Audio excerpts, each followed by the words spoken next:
Bank कैसे लेना है, अगड़ों का वोट बैंक कैसे लेना है, इस पर फोकस है सभी का और ये दिखाई भी दे रहा है।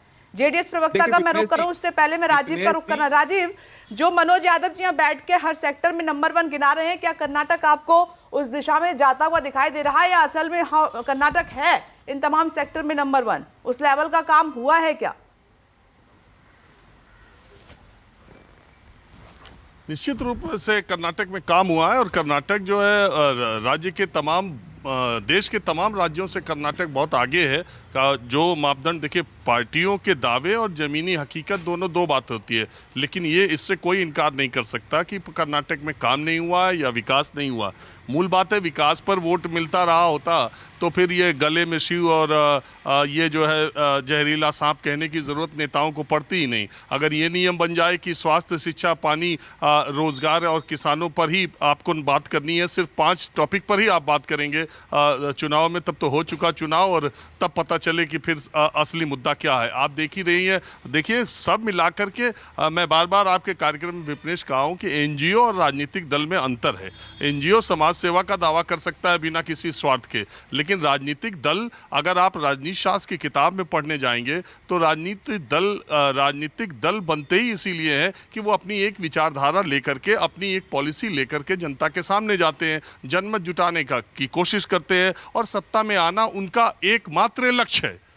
आप पॉलिटिकल साइंस की किताब में पढ़ेंगे तो ये सीधी सी बात है कि पॉलिटिकल पार्टी का एकमात्र एम जो है वो सत्ता में आना है, ताकि अपने विचारों को, अपनी नीतियों को, अपनी विचारधारा के आधार पर वैसी नीतियां बनाई जाएं और जनता के सामने उन चीज़ों को रखा जाए। तो ये तो राजनीतिक दल का काम है सत्ता पाना, और आज के सत्ता पाने के लिए आपको राजनीतिक समीकरण साधने पड़ते हैं। उसमें जातिगत समीकरण, उसमें क्षेत्रीय समीकरण, तमाम चीज़ें आती हैं और इसमें आप कांग्रेस, बीजेपी, जेडीएस, इसमें आप अलग नहीं कर सकते। सब के सब यही चाल चलते हैं और हर चुनाव में ये बात ऐसे ही होती है, अपने अपने समीकरण साधने होते हैं। मैं आपको ज़मीनी स्तर पे ये बताऊं कि लिंगायत जो है आज़ादी के बाद से, अगर आप देखें कर्नाटक में, तो पहले लिंगायत समुदाय के जो चीफ मिनिस्टर हुए, 9 चीफ मिनिस्टर कर्नाटका में लिंगायत से हैं, 7 चीफ मिनिस्टर वोकालिगा से हैं। ये दोनों जातियां, ये दोनों समुदाय कर्नाटक की राजनीति में बहुत महत्वपूर्ण हैं।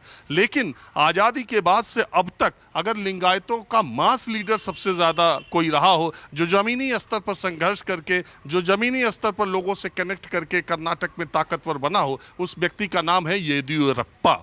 मैं आपको ये बता दूं कि आज़ादी के बाद से अब तक का लिंगायतों का सबसे बड़ा मास लीडर येदियुरप्पा रहे हैं। और येदियुरप्पा की पार्टी में जिस तरह से दुर्गति हुई भारतीय जनता पार्टी के, उससे निश्चित तौर पर एक वर्ग लिंगायतों में है जो नाराज रहता है, लेकिन एक वर्ग ऐसा भी है जिसका ये कहना है कि येदियुरप्पा को जितना वो डिजर्व करते थे, भारतीय जनता पार्टी ने उतनी इज्जत उनको दी है।